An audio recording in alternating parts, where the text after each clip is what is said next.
Okay, this is a game in the AMX CDC, the French Tier 8 medium tank on Redshire. I kind of realized that I hadn't done any highlights on Redshire since they changed the map, and basically what they did is they changed this sort of western portion over here mostly.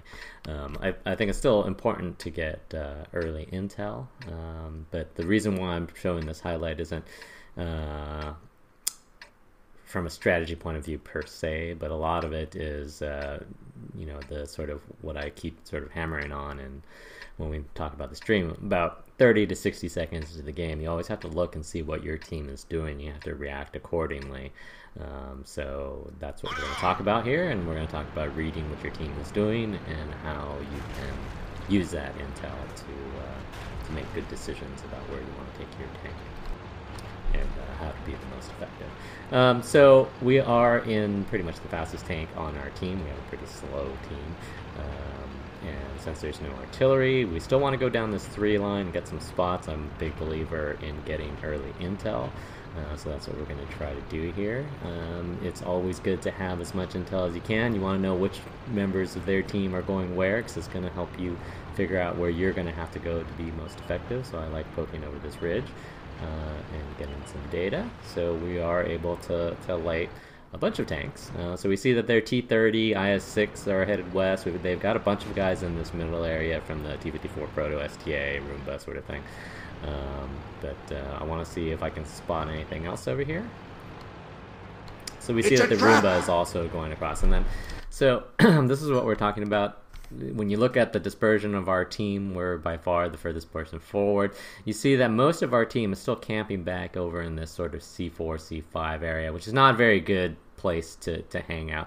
We've got a couple of guys moving towards this one line over here, which is fine, including our STI, which is going to be good because the STI is going to at least be able to match up against the T-30, and the 5100 can give them some support. But these guys over here are going to be mostly ineffective. We did send a number of our tanks to the west, including one of our 9s, and I don't really feel like the west is a very strong, I'm sorry, the east is a very strong play, but that's something that we'll talk about a little bit later as that sort of develops.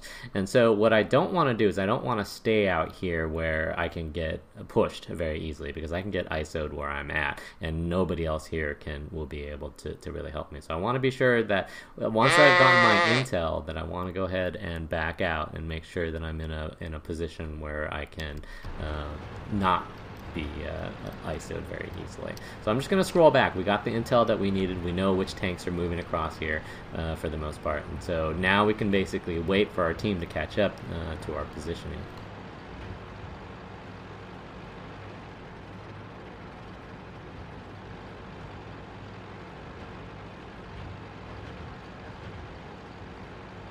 Which they will do so. I mean, we still have some guys in that C4-ish area, but that's fine.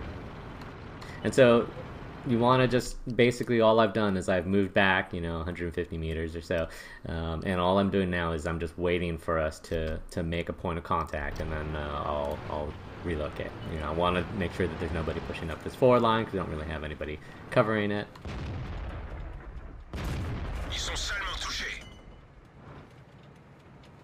And we know that they're going to have a strong 4-line presence, right? So I want to be sure that our STI has as much support as possible. And a lot of times in these sort of fragile tanks, in these situations, what you want to do is you want to find a heavy tank that's actually doing something aggressive, and be sure that you can support them, because you can make it so that their life is certainly much easier. So we can see that their team has started to get up to that 1 line now. Our STI is almost to that little castle area over there. There is a avenue that you can shoot through on this side. We see that the T-54 Proto has moved into their side of the ditch, which is fine. And then we can shoot through this little doorway here. And then see how they might be pushing the STI. The 5100 is a little bit far behind. I want to make sure that that STI doesn't get pushed, because I want to keep that STI alive and effective for as long as we possibly can. So we're going to go ahead and shift over there. So this isn't a very good matchup for us, being in a paper tank against a bunch of heavies, but we do need to be here because this is where our STI is. So this is where the game's going to be won and lost to a certain extent. It's a trap!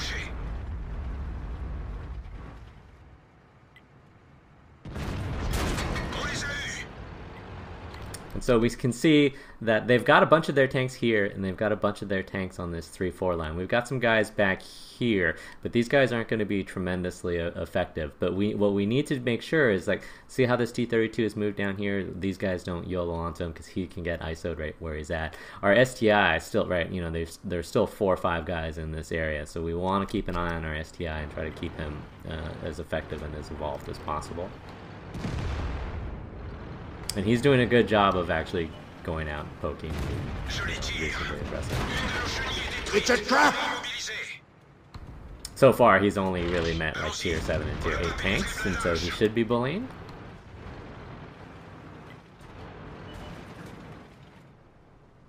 And so we can see on their 3-4 line that they haven't moved in yet. And see how our STI is pushing up? So as our STI pushes up, right, he's going to occupy them. I want to make sure that I'm up here as well and being effective. It's a trap! And so again, as the heavily armored tank, you know, we'll let him do all the poking.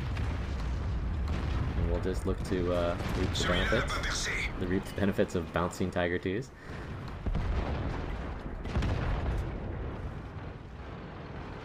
And then as he keeps pushing forward, right, we're just going to keep pushing forward with him, making sure that he's as comfortable as possible.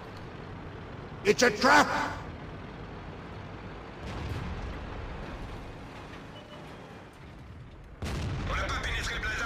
Continuing to bounce. And so the T-30 is right over here. He's about to shoot, so we want to be sure that we can take him down, or at least make him punish. It's a trap!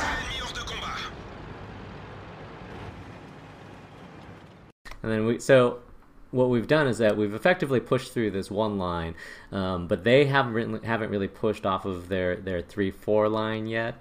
You know, like for example, our T-32 is still alive. He actually drove up in here, and we basically have a JP. But these guys haven't really been effective on their team because they haven't really moved any place where they can support their team. And so there's only this 4502A left on this one line, so I want to get this down as quickly as possible. Not only because it'll free our STI, but because it'll just make one less flank for us to have to worry about. It's a trap!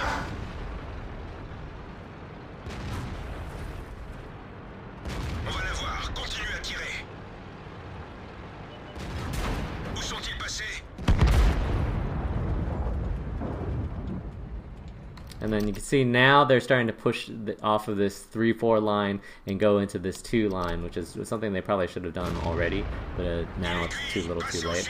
In the meantime, our team lost the East, but it's not really that big of a deal, and we'll talk about that a little bit more, but it's something that's easily defendable. And so it's just a matter of wrapping up these guys now that just moved into this sort of 2-line area.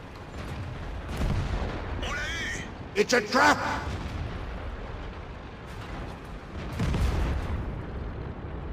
Okay, and then so we were able to basically wrap up the West. So even though they had pretty good numbers on the West, they basically had 2 different groupings, right? They had that 1-line grouping and they had that 4-line grouping, and neither of those groups really helped each other.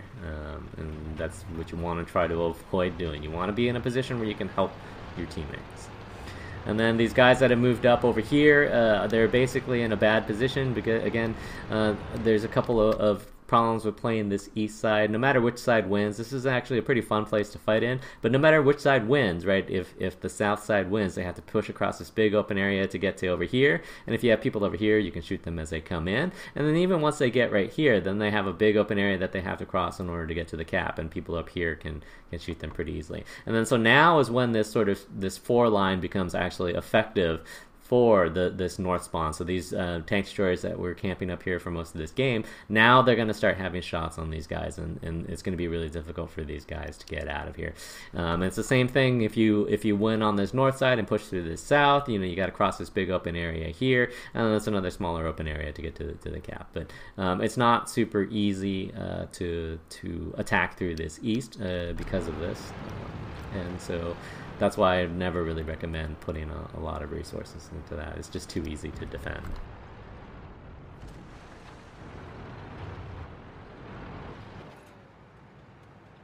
And then you'll see it's really easy for me to light these guys.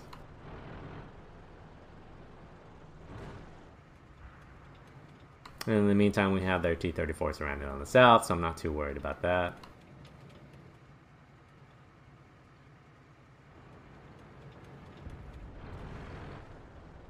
And it doesn't really look like they're going to push, so I'm going to go ahead and relocate to a flank, right? We've got more than enough guns on the side that I'm on, so it's always good to relocate to a flank to get lights and or shots. It'll also oftentimes prompt the enemy to move if you relocate.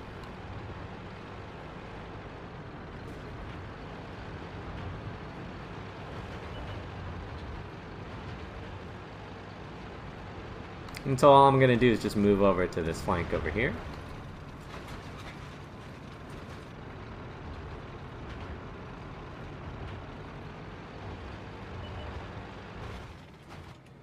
It's a trap! Je les tire.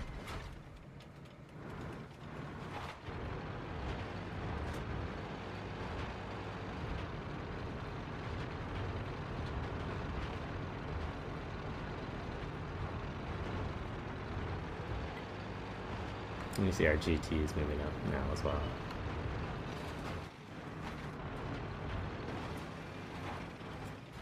Ils sont touchés. It's a trap!